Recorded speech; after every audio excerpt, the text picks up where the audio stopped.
This podcast is sponsored and brought to you by HealthShare Integrated Solutions.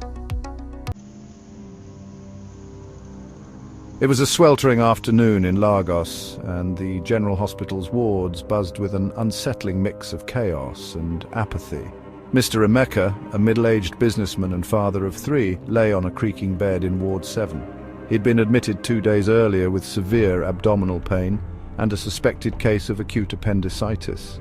His condition, however, had taken a troubling turn. The events that led to the harrowing ordeal began with a misstep in communication.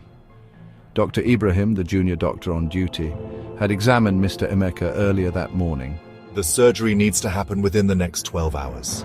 He had remarked to his supervising consultant, who nodded in agreement before disappearing into a flurry of other responsibilities. Dr. Ibrahim scribbled the pre-surgery instructions in Mr. Emeka's file and handed it to Nurse Grace, a senior nurse known for her no-nonsense demeanor. Please prepare the patient for surgery, he said curtly before hurrying off to attend to another emergency, but Nurse Grace, overwhelmed with her own duties and frustrated by the doctor's tone, placed the file on the nurse's station counter without glancing at it. She muttered under her breath about how the doctors always dumped responsibilities on the nurses without proper collaboration. Minutes turned into hours as the pre-surgery preparation remained undone. By evening, Mr. Emeka's condition had worsened. His wife, Ngozi, who had been by his side throughout, grew increasingly alarmed as his breathing became labored and his skin clammy. "Nurse, please, my husband is getting worse." She pleaded, clutching at Nurse Grace's arm. But Nurse Grace, now preoccupied with administering medications to other patients, brushed her off with a hurried promise to check on him soon. Meanwhile, Dr. Ibrahim assumed that everything was proceeding as planned. He only discovered the oversight during a casual check of the ward at 9 p.m. when he saw Mr. Emeka writhing in pain. Why hasn't this patient been prepped for surgery? Nurse Grace shot back. "You didn't emphasize the urgency. I have other patients to attend to, you know." The argument that ensued was heated, each blaming the other for the oversight, while Mr. Emeka's groans punctuated the tension. It took the intervention of the hospital's night supervisor to diffuse the situation and refocus attention on the patient. Finally, at midnight, Mr. Emeka was wheeled into the operating theatre.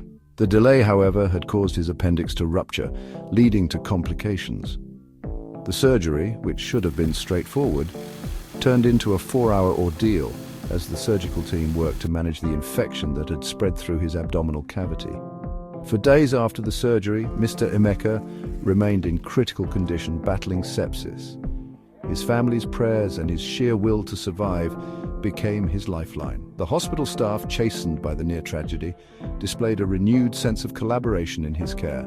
Dr. Ibrahim personally monitored his progress while Nurse Grace went out of her way to ensure his post-surgical needs were met. Eventually, Mr. Emeka pulled through, but the incident left a lasting impression. For his family, it was a harrowing reminder of the fragile state of healthcare in the country. For the hospital staff, it was a wake-up call about the life-threatening consequences of poor communication and lack of teamwork. As Mr. Emeka was discharged weeks later, he offered a somber smile to Nurse Grace and Dr. Ibrahim. Thank you for saving my life, but please don't let anyone else go through what I did. His words lingered long after he left, a poignant reminder that in the field of healthcare, every second and every action counts, and that only through collaboration can lives truly be saved.